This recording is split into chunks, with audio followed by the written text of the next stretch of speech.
Good morning, students. Today we start our writing part and first we read the application writing. तो देखो बच्चों, application writing छोटी classes से ही आपका आता है कि आपको अगर आप बीमार हैं तो आप छुट्टी कैसे लेंगे, या आपको ज़रूरी काम है तो आपको एप्लीकेशन लिखनी पड़ेगी। तो वो एप्लीकेशन कैसे लिखी जाती है, क्या लिखना होता है, किस तरफ क्या चीज़ लिखनी होती है, उसके बारे में हम थोड़ा सा आज समझ लेते हैं। तो देखिए, एप्लीकेशन मतलब प्रार्थना पत्र। अब इसमें लिखा हुआ है कि प्रार्थना पत्र जो होता है वह एक बहुत ही छोटा और एक बहुत अच्छी भाषा में लिखा जाता है जो विनम्र भाषा होती है। अब यहाँ देखिए, प्रार्थना पत्र में यानी कि एप्लीकेशन में जो है वह हमारा जो कॉपी की नोटबुक होती है या हमारा जो पेज होता है उसके लेफ्ट हैंड साइड, किस साइड, लेफ्ट हैंड साइड जो है वहाँ पर जिसको हम जो पत्र जो लिख रहा है वह अपना एड्रेस लिखेगा और उसके नीचे तारीख लिखेंगे। ठीक है। इसके बाद जो पेज का जो लेफ्ट हैंड साइड है उसी के पास के उसके नीचे ही जिसको हम लेटर भेज रहे हैं उसका जो डेजिग्नेशन यानी कि उसकी जो पोस्ट है और उसका जो एड्रेस है वो लिखा जाता है। इसके बाद जो अभिवादन के शब्द होते हैं, आप सर लिख रहे हैं या मैडम, जिसको आप लिख रहे हैं वो लिखोगे। उसके बाद जो है वो जिससे रिलेटेड आप एप्लीकेशन लिख रहे हो उसकी मेन बॉडी लिखी जाती है। और लास्ट में फिर लेफ्ट हैंड साइड ही आप जो हैं अपने हेड मास्टर, प्रिंसिपल या आपके क्लास टीचर जिनके लिए भी आप लिख रहे हैं उनके लिए आप लिखेंगे योर्स ओबीडेंटली। और यदि आप किसी जॉब के लिए अप्लाई कर रहे हैं तो वहाँ आप मैनेजर भी लिख सकते हैं। मैनेजर के लिए जो है आप योर्स फेथफुली लिखेंगे। एक चीज़ इसमें सबसे ज़्यादा ध्यान देने वाली चीज़ है कि सिर्फ आप अगर स्कूल अथॉरिटी को यानी कि आपके टीचर, क्लास टीचर, आपके प्रिंसिपल, हेडमास्टर यानी कि स्कूल अथॉरिटी, यदि आप स्कूल अथॉरिटी को कोई एप्लीकेशन लिखते हैं तब आप योर्स ओबीडेंटली लिखेंगे। और इसके अलावा अगर आप किसी को स्कूल अथॉरिटी से अलग अगर आप किसी को जो है लेटर लिखते हैं तो वहाँ आप योर फेथफुली लिखेंगे। क्या लिखेंगे? योर फेथफुली लिखेंगे। सबसे ज़्यादा और ध्यान देने वाली चीज़, लेटर टोटल लेफ्ट साइड में ही लिखा जाता है। लेफ्ट यानी कि बाईं ओर, जो आपका लेफ्ट हाथ जो होता है, उल्टा हाथ जिसे आप कहते हैं, उस बाईं ओर से ही लिखा जाता है। सबसे पहले जो लेटर लिख रहा है उसका एड्रेस आता है और उसके बाद डेट आती है। जो लेटर लिख रहा है पहले उसका एड्रेस आएगा, फिर डेट आएगी। उसके बाद जिसको लेटर लिखा जा रहा है उसका जो है उसकी डेजिग्नेशन यानी कि उसकी पोस्ट आएगी और उसका एड्रेस आएगा। उसके बाद आप सर या मैम लिखेंगे। उसके बाद जो आप लेटर जिससे रिलेटेड लिखना चाहते हैं वो मेन बॉडी लिखी जाएगी। एंड लास्ट में लेफ्ट साइड ही अगर आप स्कूल अथॉरिटी को एप्लीकेशन लिख रहे हैं तो आप योर्स ओबीडेंटली लिखेंगे, और स्कूल अथॉरिटी से अलग अगर आप किसी को एप्लीकेशन लिख रहे हैं तो आप योर्स फेथफुली लिखेंगे। अब देखिए, यहाँ और चीज़ लिखी हुई है कि जब आप एप्लीकेशन बॉडी लिखते हैं यानी कि एप्लीकेशन में जो रिलेटेड चीज़ें हैं जब वो आप लिखना स्टार्ट करते हैं तो कौन सी कॉमन चीज़ें हैं जो आप हर एप्लीकेशन में यूज़ कर सकते हैं वो यहाँ लिखी हुई है। जैसे कि देखिए, रेस्पेक्टफुली, आप किसी को लेटर जब लिख रहे हैं या आप एप्लीकेशन जब लिख रहे हैं तो आपको एक वर्ड यूज़ करना होता है respectfully. I would like to bring to your kind notice that. आप नोटिस की जगह अटेंशन भी कर सकते हैं यहाँ पे कि I would like to bring to your kind attention that या काइंड नोटिस दैट। ये लाइन कॉमन आएगी। उसके बाद अपना जिससे रिलेटेड आप एप्लीकेशन लिख रहे हैं वो चीज़ें लिखेंगे। और लास्ट में आप योर्स ओबीडेंटली स्कूल अथॉरिटी के लिए और योर्स फेथफुली अलग जो जगह है या किसी और चीज़ के लिए अगर आप लेटर लिख रहे हैं तो आप लिखेंगे। अब थोड़ा सा जो है आप फेथफुली और ओबीडेंटली के बारे में तो आप समझ चुके हैं, लेकिन अब जो आप जो एप्लीकेशन लिखेंगे उसकी बॉडी कैसी होगी वो हम थोड़ा सा देख लेते हैं। तो जैसा कि हम यहाँ देख रहे हैं, यहाँ लिखा हुआ है प्रार्थना पत्र का प्रारूप, जिसे हम कह सकते हैं बॉडी ऑफ एप्लीकेशन।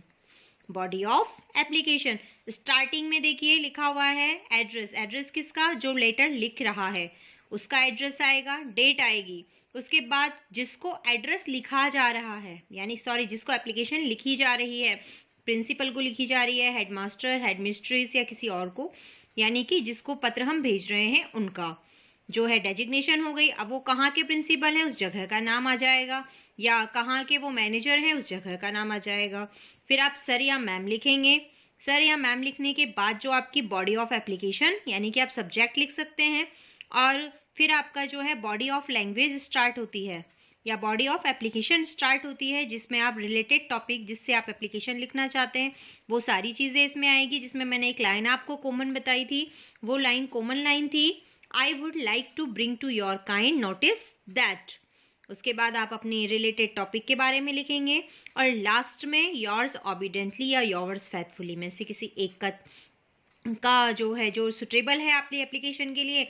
यदि आप प्रिंसिपल, हेडमास्टर या स्कूल अथॉरिटी में किसी को भी लिख रहे हैं तो योर्स ऑबिडेंटली, और अगर किसी और को लिख रहे हैं स्कूल अथॉरिटी से हटकर तो योर फेथफुली का यूज़ आप करेंगे। उसके बाद आप अपना यहाँ पर नाम लिख सकते हैं। और याद रखिएगा ये आप नाम वही यूज़ करेंगे जो आपको एप्लीकेशन के क्वेश्चन में दिया हुआ होता है।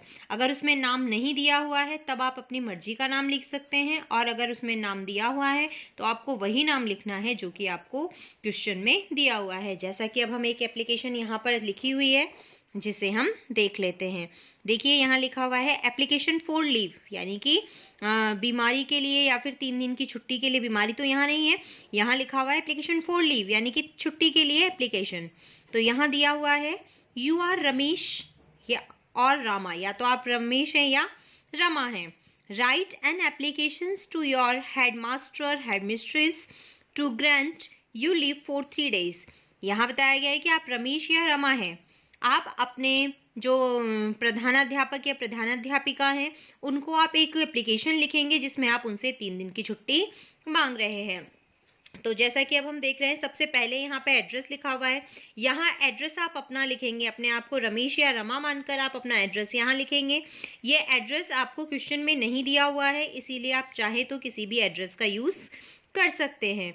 लेकिन अगर आपको क्वेश्चन में दिया गया है, जैसे कि यहाँ कहा जाता है कि यू आर रमेश लीव इन भरतपुर या लीव इन जोधपुर, अगर ऐसा कुछ लिखा हुआ होता तो आप उसी जगह का यहाँ यूज़ करेंगे।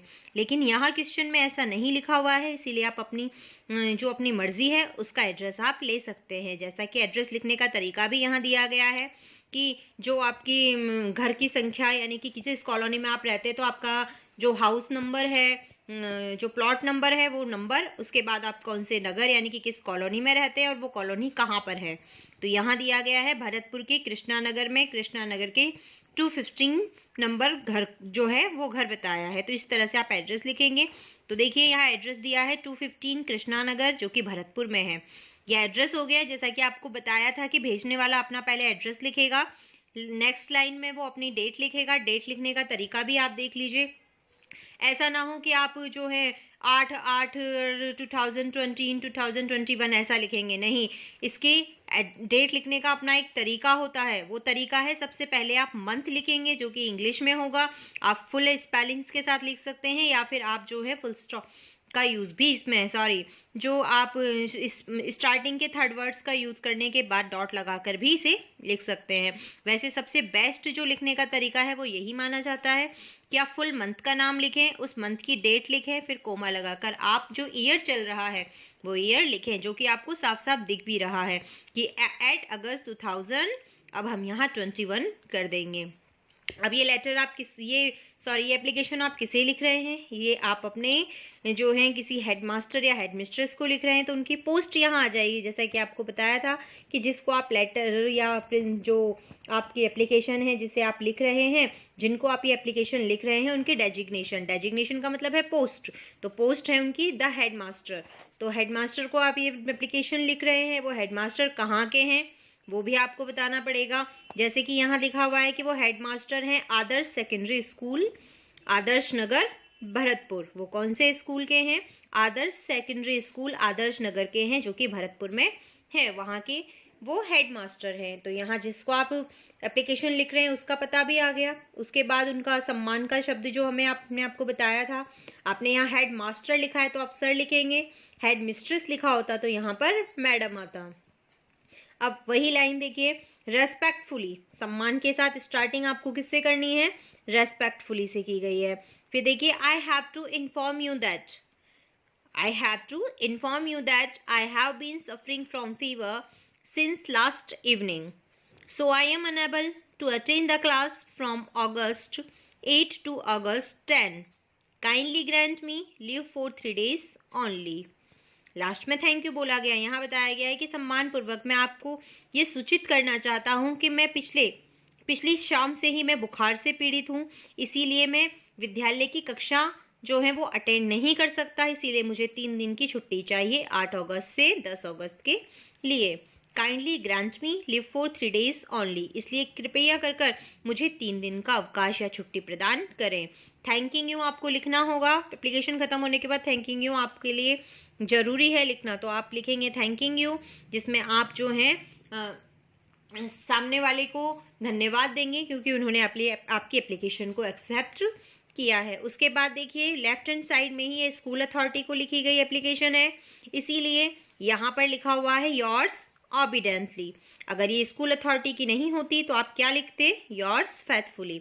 फिर ये किसने लिखा है, रमेश। रमेश कौन है, स्कूल में तो रमेश बहुत सारे हो सकते हैं, एक स्कूल में रमेश नाम के कई सारे हो सकते हैं, इसीलिए यहाँ पर उन्होंने अपनी पूरी तरह से अपने आप को मेंशन करते हुए बताया है कि Ramesh class 8 section B roll number 5।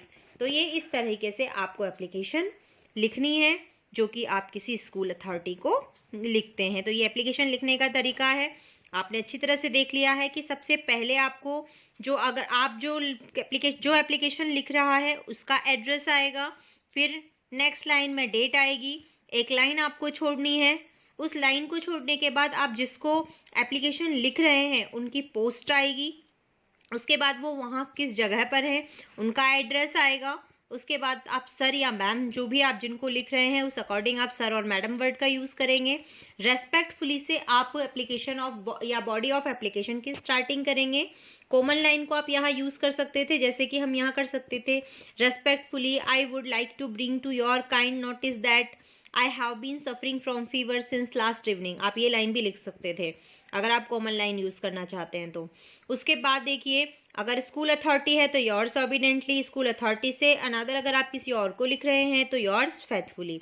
फिर जिसने ये एप्लीकेशन लिखी है उनका नाम और प्रॉपर तरीके से अपने आप को बताना होगा कि आप कौन है, जैसे कि यहाँ बताया है Ramesh class 8 section B roll number 5।